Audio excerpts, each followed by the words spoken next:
The fluorescent lights buzzed like distant thunder over the worn linoleum floor of the highway diner, a forgotten speck on the edge of Route 66, where truckers nursed black coffee and the air hung heavy with the scent of sizzling grease and faded dreams. It was a slow Tuesday night in the dusty outskirts of nowhere, the kind where the horizon bled into endless black, and the only company was the hum of neon signs flickering open 24/7. Behind the counter, Sarah wiped down the sticky surface for the third time, her hands moving on autopilot. At 32, she carried the weight of a life pieced together from shattered edges, a divorce that left her with nothing but a locket etched with a promise she could no longer remember, and scars from a childhood where silence was both refuge and curse. Her dark hair was pulled back in a practical ponytail, and her uniform, faded blue with the diner's logo peeling at the edges, clung to her like an old regret. The door chime jingled sharply, cutting through the quiet like a knife. In stumbled a boy, no older than 10, his small frame trembling under a threadbare jacket too big for him. His eyes, wide and unblinking, darted around the empty booths, but there was no sound from him, no cry for help, no plea. He was deaf, Sarah realized instantly, the way his lips moved in silent desperation, forming words that echoed only in his mind. Bruises bloomed purple on his arms, visible where his sleeve rode up, and his cheeks were streaked with dirt and tears that he couldn't voice. He clutched a crumpled napkin, scribbling frantically with a stubby pencil. "Help! Mom's sick! Bad men!" The words were jagged, born of fear. Before Sarah could move, the door slammed open again, harder this time, letting in a gust of desert wind that carried the metallic tang of impending rain. 3 men in grease-stained overalls barreled in, their laughter coarse and mocking, boots thudding against the floor like judgments. They were locals, the kind who owned the night in these parts, roughnecks from the oil fields, faces hardened by sun and spite. The biggest one, with a beard like tangled wire, spotted the boy immediately. "Hey, kid, you running from us again? Thought we told you to stay put." His voice boomed, laced with false joviality that twisted into something darker. The boy froze, backing against the counter, his body language screaming what his voice couldn't. Terror, pure and raw. Sarah's heart slammed in her chest, a familiar ache rising like bile. She remembered her own brother, lost to the silence of the world years ago, taken by a system that chewed up the vulnerable and spat out ghosts. No, not again. She stepped forward, her voice steady despite the tremor in her hands. "He's just a kid. Leave him be." The men turned, sizing her up with smirks that curdled the air. "Mind your business, sweetheart," the leader snarled, reaching for the boy. "This ain't your fight." But Sarah didn't back down. She placed herself between them, her eyes locking onto the man's with a fire she'd buried deep. "It is now. You touch him, and I'll call the sheriff. Or better yet, every soul who knows what real justice looks like." The diner fell silent, save for the sizzle of the grill and the boys' ragged breaths. The men hesitated, their bravado cracking under her unyielding gaze. One muttered something about crazy waitress, but they retreated, shoving out the door with curses that faded into the night. Sarah knelt then, gently taking the napkin from the boy's shaking hands. "You're safe," she whispered, though she knew he couldn't hear. She signed it instead, basic gestures she'd learned from old videos, hoping they conveyed the warmth she felt blooming in her chest, a spark of purpose amid the ruins of her life. The boy nodded, relief washing over his face like dawn breaking. His name, he wrote, was Ethan. His mother was ill, hidden away in a rundown trailer on the outskirts, and these men, corrupt enforcers for a shady land developer, were pressuring them to sell their plot, the last tie to a life unmarred by greed. Ethan's father had been a veteran, killed in some forgotten conflict, leaving behind a promise scrawled in a letter, "Protect what's ours, no matter the cost." Sarah read the words, and something stirred. An echo of her own forgotten vow, made to her brother under a starlit sky, to stand for the voiceless. She didn't know it yet, but that moment would ripple outward, pulling threads from her past into the present. As the clock ticked past midnight, Sarah sat with Ethan in a corner booth, sharing fries and sketching a plan on napkins. She called a friend at the local clinic, arranging a discreet visit for his mum. But word travels fast in places like this, carried on the wind and the whispers of the road. By morning, a murmur had spread through the network of those who lived by codes unspoken, a convoy of shadows gathering on the fringes. James "Hawk" Harlan, a weathered biker in his late 40s, heard the story from a trucker at a gas station stop. Hawk's leather vest bore patches from the Iron Promise MC, a brotherhood forged in the fires of war and loss. His face, lined with the ghosts of battles abroad and betrayals at home, tightened as he listened. He'd lost his hearing in one ear to a roadside bomb years back, a secret he guarded like a wound. Defending a deaf kid. That hit close, stirring the old promise he'd made to his fallen squad. "We ride for the forgotten." Hawk fired up his Harley, the engine roaring to life like a beast awakening. He radioed his crew, veterans, mechanics, souls bound by loyalty thicker than blood.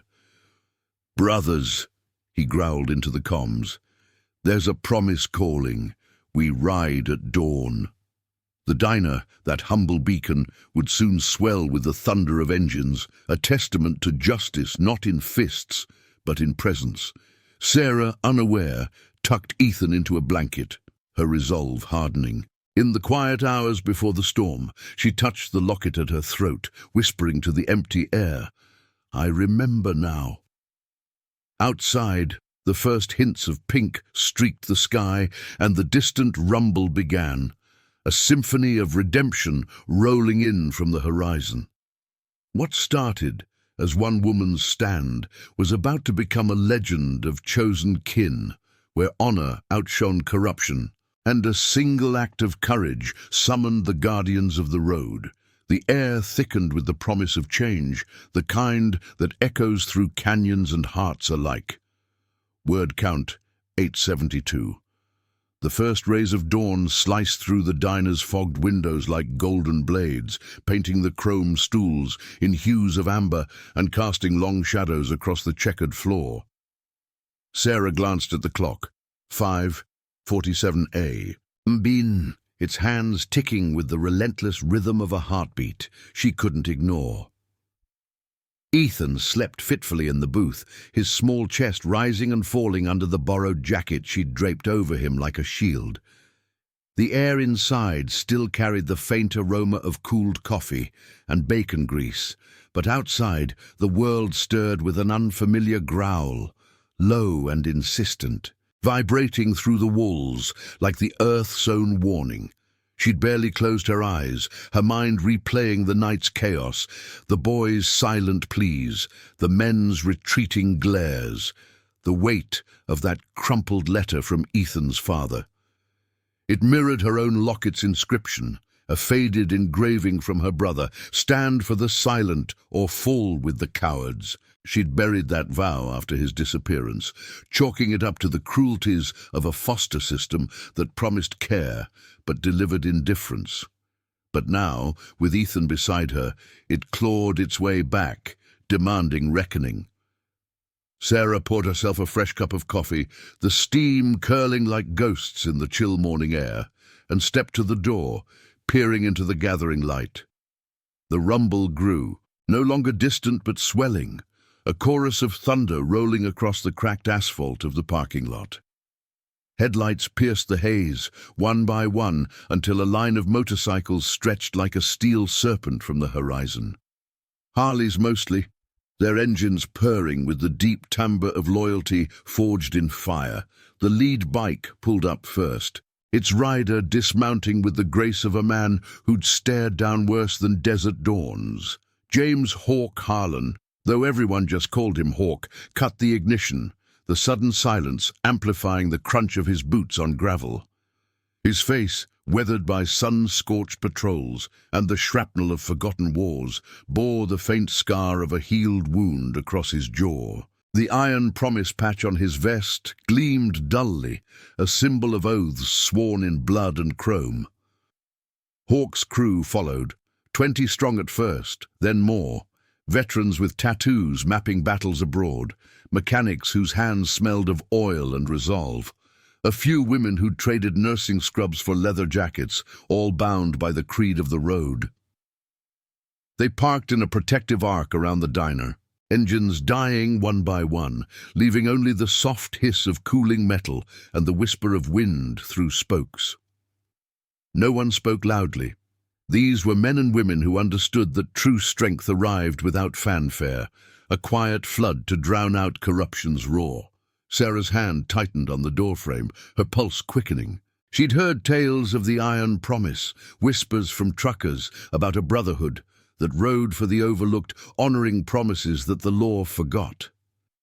But seeing them here, helmets tucked under arms, faces etched with quiet determination, made her breath catch. Hawk approached, his single good ear attuned to the world's subtleties, the other a reminder of the blast that had stolen sound and nearly his soul. "Heard about the kid," he said, his voice gravel rough but kind, eyes flicking to the window where Ethan stirred. "And the stand you took. Name's Hawk. We don't let that slide." Inside, the diner transformed. The bikers filed in orderly, filling booths and stools without a word of demand. Their presence a wall against the encroaching day. Sarah nodded, gesturing to the coffee pot. "Help yourselves, it's on the house." They did, murmuring thanks. Their orders simple: black coffee, eggs over easy, the kind of meal that fueled long rides. One, a burly man named Lucas with a prosthetic leg from the same war that scarred Hawk, knelt by Ethan's booth. He pulled out a small notepad, sketching a quick thumbs up and a motorcycle, his broad smile bridging the silence. Ethan woke, eyes widening not in fear but wonder, his fingers tracing the drawing as if it were a map to safety. As plates clattered and conversations hummed low, Hawk slid into the stool across from Sarah, his gaze steady. The boy's story, those men, they're tied to Harlan Development. Shady outfit pushing folks off their land for some pipeline deal. Ethan's mom. She's got ties to a plot they want. We know the type. Pressure, threats, all under the guise of progress. He paused, sipping his coffee, the steam veiling his eyes. "Reminds me of a promise I made overseas. Squad got hit. I pulled one brother out but lost the rest. Swore I'd never leave the voiceless behind again. This crew, we're that oath on wheels." Sarah felt the locket warm against her skin, as if her brother's words echoed Hawk's. She'd called the clinic friend at dawn. A nurse named Grace was en route to the trailer, slipping in under the radar to check on Ethan's mom, without alerting the enforcers. But as the sun climbed, casting the diner in a warm glow that belied the tension, a shadow loomed. Tires screeched outside, a black SUV, dust swirling in its wake. The 3 men from last night spilled out, flanked by 2 more in suits, their faces slick with false authority. The leader, beard still tangled, banged on the door, his voice muffled but venomous. "Open up! That kid's coming with us! Social services say so!" The bikers didn't rise en masse. They didn't need to. Hawk stood slowly, his shadow stretching across the floor like a challenge. Sarah moved to Ethan's side, signing, "Stay strong," with hands that no longer trembled. Lucas and a few others flanked the door, their presence a silent decree. This ground was held. The banging intensified, but so did the low murmur from the crew. Stories shared in hushed tones of similar stands, of lands saved and families preserved through sheer will and unity. Hawk cracked the door, his frame blocking the threshold. "Sheriff's on his way," he lied smoothly, though a call had been placed to a sympathetic deputy who owed the club a favor. "But before that, you got a choice. Walk away, or explain why a sick woman and her boy deserve your kind of help." The leader sneered, but his eyes darted to the sea of leather inside, the unyielding wall of faces that spoke of consequences beyond bruises. Tension coiled like a spring, the air thick with the scent of exhaust and unspoken threats. Sarah watched, heart pounding, as the first cracks of doubt appeared in the men's bravado. Minutes stretched like hours, the diner's clock ticking onward. Grace's van arrived discreetly from the side road, slipping away with Ethan and a hastily packed bag. His mum stabilized enough for a quiet transfer to a safe house run by the club's network. The enforcers, sensing the tide turn, retreated with grumbled warnings, their SUV kicking up gravel as it fled. But Hawk knew it wasn't over. Harlan Development's reach was long, their corruption a web that ensnared the local law. As the bikers settled back, sharing nods of quiet victory, Sarah felt the stirrings of something profound, a family forged in the moment, bound by promises that outlasted the dawn. Outside, more engines rumbled in the distance, reinforcements swelling the ranks to nearly 50. The diner, once empty, now pulsed with life, a bastion against the greed that clawed at the edges of decency. Hawk turned to Sarah, a faint smile cracking his stoic mask. "You started this ride. We're just along for the miles." In that shared glance, vows intertwined, hers to the silent, his to the road, setting the stage for a confrontation that would test every thread of loyalty. The sun rose higher, bathing the lot in light, but shadows lingered, promising trials yet to come.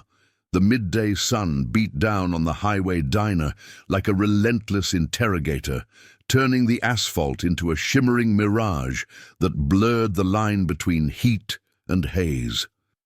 Inside, the air conditioner hummed a futile battle against the warmth seeping through the windows, carrying with it the faint, acrid scent of cooling engines and sun-baked leather.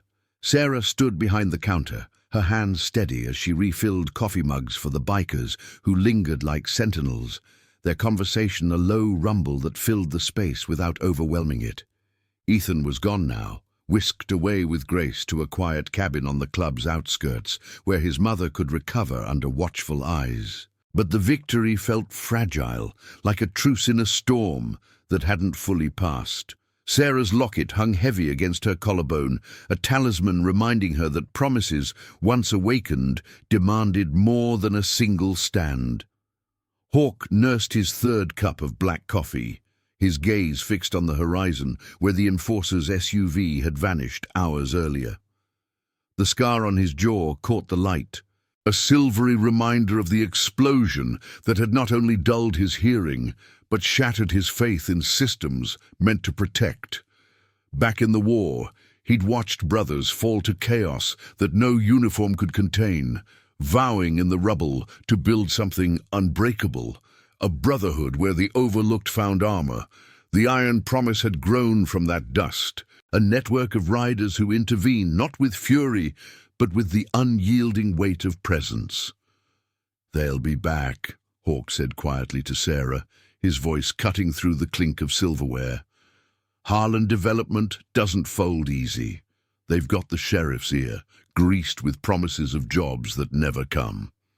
Sarah nodded, wiping a spill that wasn't there, her mind racing through the fragments of Ethan's story. The boy's father, a veteran like Hawk, had left behind not just land, but a legacy of quiet defiance, a small plot on the edge of town, rich with memories, and now eyed for a pipeline that would scar the earth and displace families like his. The developers' tactics were subtle poisons, veiled threats, falsified documents, a pressure on the vulnerable until they broke or fled. It echoed her own past, the foster homes where authorities turned blind eyes to the signs of neglect, leaving her brother to vanish into the system's indifferent maw. She'd promised him safety once, under a flickering porch light, but life had eroded that oath until Ethan reignited it. "What do we do?" she asked, her voice a thread of resolve, weaving into the diner's hum. Before Hawk could answer, the door chime rang out, sharp and intrusive. A woman in her late 50s entered, her steps measured but urgent, a worn cardigan draped over shoulders that carried the invisible burden of years. Grace, the nurse who'd handled Ethan's mother's transfer, had returned with news that tightened every jaw in the room. She slid into a booth beside Lucas, who offered her a plate of untouched pie with a gentle nod. "The mom's stable," Grace whispered, her eyes scanning the faces around her. Familiar ones from past rides, souls she'd patched up after scrapes with the road or the law. "Fever's down, but she's scared. Says the developers sent papers yesterday, claiming the land's eminent domain. Lies, all of it. But the boy's aunt, distant kin, got wind and called in favors. That's how the story reached you all." Hawk's fist clenched around his mug, the ceramic creaking under the pressure. The aunt was Olivia, a name that stirred old currents in the club's lore. She'd been a nurse in the same field hospital where Hawk had lain, half deaf and broken after the blast. Olivia had signed to him in those hazy days, simple gestures that bridged his silence, reminding him of the world's hidden languages. Her own son, deaf from birth, had been lost to a custody battle years back, twisted by corrupt officials who favored deep pockets over fragile bonds. She joined the Iron Promise's extended family after that, vowing to shield the voiceless, much like the promise Hawk carried.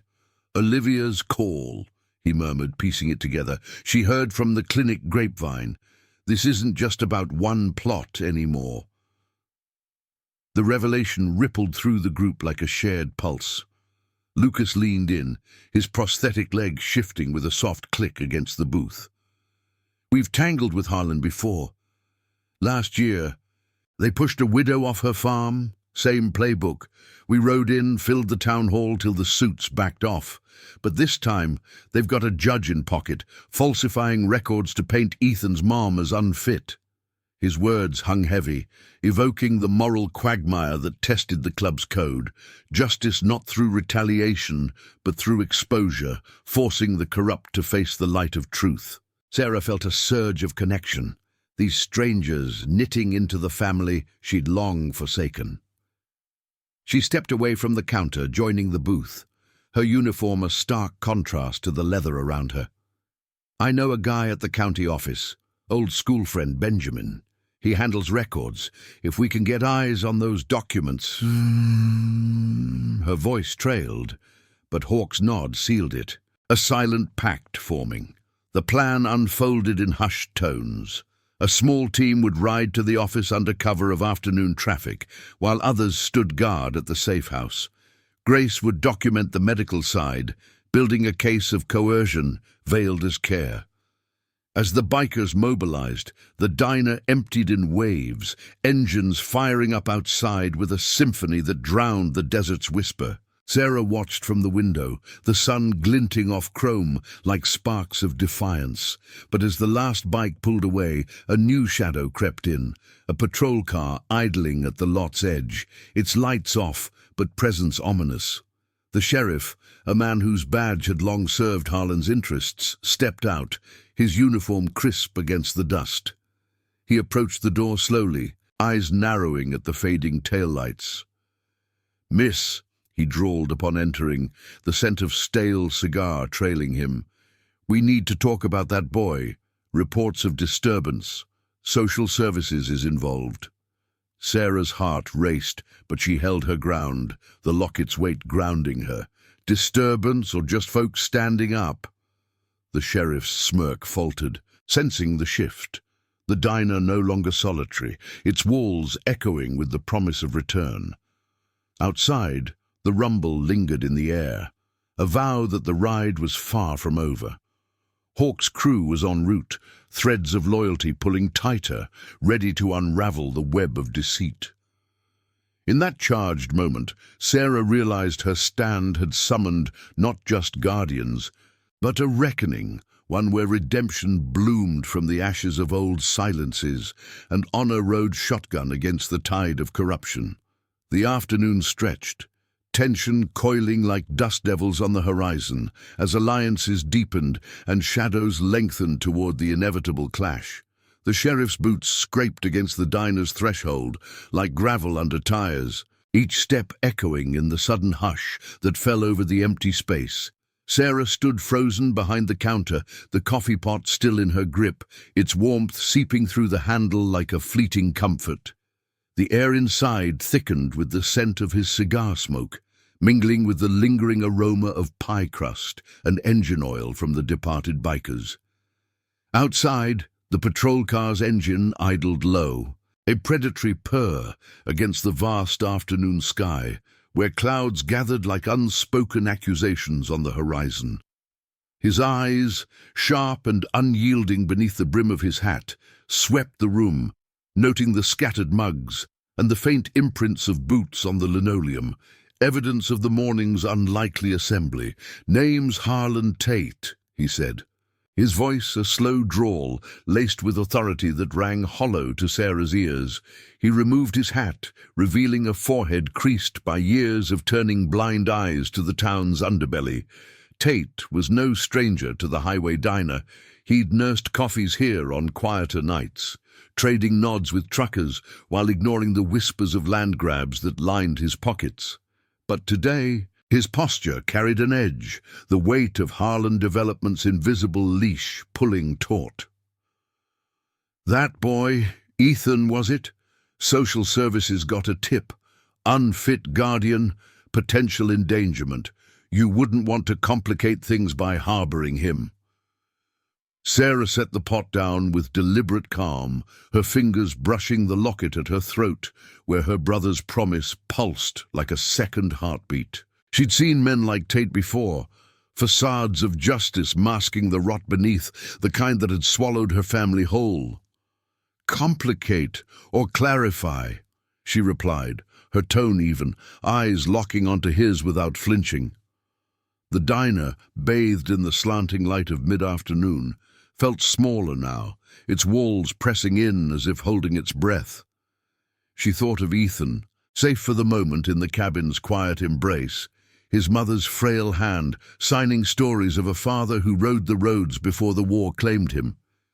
That legacy, fragile as it was, deserved more than bureaucratic erasure.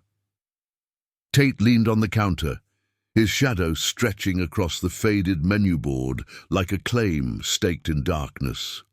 "Look, miss, I'm just doing my job. Developers need that land for progress, jobs, infrastructure. The boy's mom, she's got debts, health issues, papers are filed, it's clean." But his words faltered, the lie tasting sour even to him, as distant thunder rumbled, vibrating the windows like a warning from the gathering storm. Sarah knew better.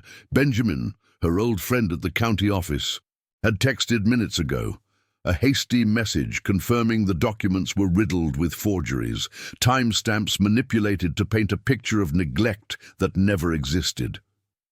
Before she could press, the door swung open again, admitting a gust of hot wind laced with the metallic tang of ozone. Lucas returned alone, his motorcycle parked discreetly out back, the prosthetic leg giving his stride a subtle hitch that spoke of battles won and lost. He'd been part of the team dispatched to Benjamin's office, slipping in through a side entrance, while Hawk and the others circled the perimeter. Lucas's face, broad and scarred from shrapnel that mirrored Hawk's own wounds, carried a grim satisfaction. He nodded to Sarah, and then fixed Tate with a stare that needed no words, the quiet authority of a man who'd pulled brothers from fire, vowing never to yield ground to shadows. Tate straightened, sensing the shift, his hand drifting toward his belt out of habit. "What's this? Back up for the waitress?" Lucas didn't rise to the bait. Instead, he pulled a folded sheaf of papers from his jacket, the edges crisp against the diner's worn aesthetic. "County records," he said simply, sliding them across the counter. Benjamin pulled them. "Signatures don't match, dates off by weeks. Your clean case. It's a house of cards." The sheriff's color drained, the documents fanning out like accusations under the fluorescent glow. proof of the web Harlan development had spun, with Tate as its reluctant thread. The revelation hung in the air, thick as the impending rain, forcing Tate to confront the mirror of his choices. He'd started as a deputy with ideals, promising his own late father, a rancher squeezed out by similar greed, to uphold the little guy's fight. But years of backroom deals had eroded that oath, leaving him adrift in a sea of justifications. Now, faced with Lucas's unblinking gaze and Sarah's quiet defiance, cracks formed in his resolve. This ain't how it works, he muttered, but his voice lacked conviction, the storm outside mirroring the turmoil within. Sarah watched, her heart aching not with triumph but empathy, the redemption she sought for herself extended like an olive branch, unspoken. Lucas stepped closer, his presence a bridge between confrontation and accord. It can work different. Walk away from this, Tate. Help us expose it. Ethan's dad was one of us. Veteran. Promised his family the ground they stood on. You got a chance to honor something real. The words landed like rain on parched earth, stirring the sheriff's buried vow. He glanced at the papers, then out the window, where more bikes approached in the distance. Hawk's reinforcements, engines harmonizing with the thunder, swelling the horizon like a tide of loyalty. Tate's shoulders sagged, the weight of corruption lifting fractionally as he pocketed a burner phone, murmuring about making calls that might unravel the developer's grip. As he retreated to his cruiser, the first drops pattered against the roof, a cleansing rhythm that washed the tension from the diner. Sarah exhaled, joining Lucas at the window, the lot transforming under the downpour into a glistening sanctuary. Hawk pulled up then, rain sheeting off his helmet, his good ear catching the story in clipped exchanges. The crew gathered inside once more, not as invaders, but kin, sharing sodas and strategies around the counter. Olivia arrived shortly after, her cardigan damp but spirits unbroken, embracing Sarah with a hug that conveyed volumes in silence. Gratitude for defending her nephew's echo, the boy whose plight had reignited her own fight. The afternoon waned into evening, the storm easing to a drizzle that scented the air with renewal. Plans solidified. A midnight ride to the developer's office, documents in hand, backed by Tate's tentative alliance and the full weight of the iron promise. Sarah felt the locket's inscription burn anew. Stand for the silent. A promise weaving through the group like threads of steel. Hawk clapped her shoulder, his rare smile breaking through the scars. You defended one, we defend all. That's the ride. Outside, the rain-slicked chrome gleamed under streetlights, engines idling in anticipation, as the family chosen by fate prepared to confront the corruption head-on. Shadows of the past yielded to the light of unity, promising a dawn where justice, long deferred, would finally roll in. If this chapter's tension is gripping you, smash that like button. It helps spread these stories of quiet courage far and wide. The moon hung low over the desert like a silver medallion, casting ethereal glows on the rain-slicked roads that snaked toward the outskirts of town. The air after the storm carried a crisp bite, laced with the earthy scent of wet sagebrush and the faint ozone tang that lingered from thunder's retreat. Engines idled in a loose formation at the edge of the highway diner's lot, their low growls harmonizing into a symphony of restrained power. Harleys and a few custom choppers, chrome accents glinting under the sporadic flicker of passing headlights. Hawk adjusted his gloves, the leather creaking softly against his scarred knuckles, his good ear attuned to the subtle shifts in the group's rhythm. 20 riders strong now, swelled by word-of-mouth calls to distant chapters of the Iron Promise, they formed a convoy born of whispers and unbreakable bonds. Sarah rode pillion behind Lucas, her arms wrapped around his waist for stability, the wind whipping through her ponytail as they rolled out. The diner's lights faded in the rear view, a beacon left behind but etched in her resolve. She changed into borrowed jeans and a spare jacket from Grace, the fabric carrying the faint scent of motor oil and wild roads, symbols of the family she'd stumbled into. Ethan and his mother were secured in the cabin, Olivia staying with them, her signing hands a bridge of comfort across the silence. But the locket at Sarah's throat thrummed with urgency, her brother's promise intertwining with the club's creed: stand for the voiceless, ride for the forgotten. Tonight, that meant storming the gates of Harlan Development's local outpost, a squat office building masquerading as progress amid the scrubland.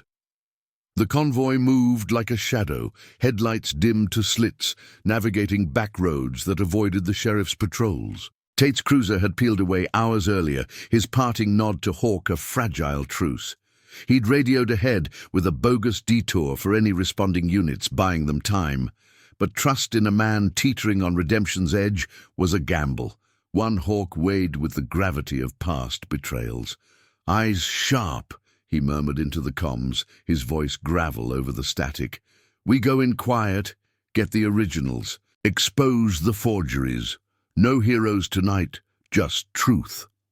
The response came in affirmatives, a chorus of loyalty that echoed the oaths sworn in smoke-filled garages and starlit camps. As they crested a rise, the office loomed, a single-story fortress of glass and steel, its parking lot empty, save for a few sedans under sodium lamps that buzzed like watchful insects. Floodlights swept the perimeter lazily, but the real security was inside. Harlan's enforcers, the same roughnecks from the diner, now backed by private muscle in ill-fitting uniforms. The lead car, a hulking SUV, sat sentinel at the gate, its engine humming idly. Hawk signaled a halt a quarter-mile out, the bikes fanning into concealment among the boulders, dust settling like a veil. Lucas dismounted first, helping Sarah down with a steadying hand. "You sure about this?" he asked, his prosthetic leg grounding him against the uneven terrain. Sarah met his gaze, the moonlight etching determination on her face. "For Ethan, for all the ones we couldn't save." Her words carried the weight of her brother's ghost, the foster shadows that had taught her silence's cost. Benjamin had mapped the layout via a hurried sketch, vault in the back, files on land claims stacked like ammunition. A small team would breach: Hawk, Lucas, Grace, her medical bag a cover for tools, and Sarah, her county knowledge guiding the hunt. The rest would hold the perimeter, a visible wall if things turned. They slipped forward on foot, the crunch of gravel muffled by the night's hush, hearts pounding in sync with the distant coyote calls. The gate yielded to a quick cut from Grace's kit, wires snipped with surgical precision. Inside the fence, the air grew heavier, scented with printer ink and stale ambition, the odor of deals sealed in dim rooms. They hugged the shadows, reaching the side door where a lone guard dozed, radio crackling softly. Hawk moved like a spectre, a gentle chokehold dropping the man without a sound, binding him with zip ties from his vest. "Rest easy," Hawk whispered, the mercy a nod to his own code. No unnecessary scars. The office interior was a labyrinth of cubicles under harsh fluorescence, files humming in cabinets like secrets begging release. Sarah's hands flew to the locks, her memory of Benjamin's descriptions unlocking drawers with practiced ease. Papers spilled out, deeds forged with sloppy signatures, emails chaining Tate's involvement to Harlan's directives, notes on incentives for families like Ethan's to vanish. Grace snapped photos on a burner phone, her nurse's steadiness unflinching, while Lucas stood watch, his bulk a silent deterrent. But as Hawk rifled the vault, a floorboard creaked in the hall. The enforcers, alerted by some glitch in Tate's diversion. Footsteps echoed, heavy and purposeful, the leader's voice booming from the corridor. "Who's there? This is private property!" Shadows lengthened as flashlights pierced the gloom, pinning the team in stark relief. Sarah froze, a stack of documents clutched to her chest, the air electric with confrontation. Hawk stepped forward, hands raised but eyes like flint. "We're here for the truth. You know it's rotten. Walk away or join the ones who'll answer for it." The men hesitated, their earlier bravado wilting under the weight of exposure. Faces they'd bullied now armed with proof, backed by the unseen convoy's rumble growing outside.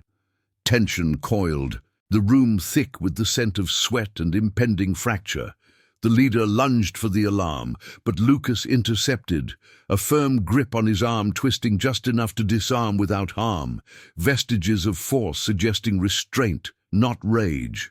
"Enough!" Lucas growled, the word abridged to de-escalation. One enforcer, younger, eyes flickering with doubt, dropped his stance. "I got a kid too. This ain't right." The admission cracked the facade, murmurs rippling as the group disarmed, the fight draining like storm water into sand. Outside, the full convoy rolled in, engines a thunderous arrival that flooded the lot without aggression. Bikes circling protectively, riders dismounting to form a human barrier. Tate arrived then, lights flashing but sirens silent, his cruiser blocking the road.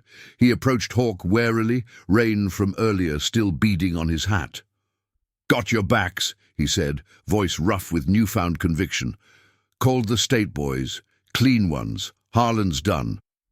The documents, now bagged and secure, passed hands, sealing the shift from corruption to accountability. As dawn's first light crept over the horizon, painting the office in soft pinks, Sarah exhaled into the cooling air, the locket's promise fulfilled in the quiet victory. The enforcers were led away, not in chains, but with warnings that carried the weight of exposure. Hawk clapped Tate's shoulder, a silent oath exchanged, redemption's path open for the sheriff, woven into the iron promises tapestry. The convoy reformed, heading back toward the diner and the cabin, where Ethan waited, his silent world a little safer. But whispers of Harlan's higher chains lingered, a final shadow promising one more ride. Loyalty's engine roared on, carrying them through the miles, where chosen family turned the tide against the dark. The first light of dawn crept across the desert like a hesitant promise, gilding the edges of the convoy's chrome as they rolled back toward the highway diner. Engines thrummed in a steady cadence, the air crisp with the scent of damp earth and exhaust, carrying the group through canyons that whispered of secrets unearthed. Hawk led the pack, his Harley cutting the wind with purposeful grace, the iron promise patch on his vest, catching fleeting sunbeams like a badge of oaths renewed. Behind him, Sarah clung to Lucas's bike, the vibration traveling up her spine, syncing with the pulse of resolve that had reshaped her world in a single night. The documents from the raid, proof of forgeries, bribes, and coerced silences, rested secure in a saddlebag, their weight a tangible shift from shadow to substance. The diner emerged on the horizon, its neon sign flickering to life under the rising sun, a humble sentinel bathed in golden hues. Riders peeled off one by one, parking in the lot that had become sacred ground, boots crunching on gravel still slick from the storm. Inside, the air held the comforting aroma of fresh coffee brewing, mingling with the faint metallic tang of rain-kissed leather as the group filed in.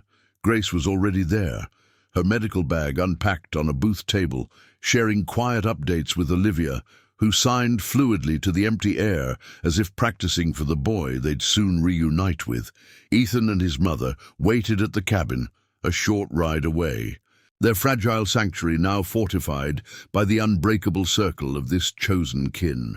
Hawk dismounted last, his good ear catching the subtle hush that fell as Tate's cruiser pulled up behind them.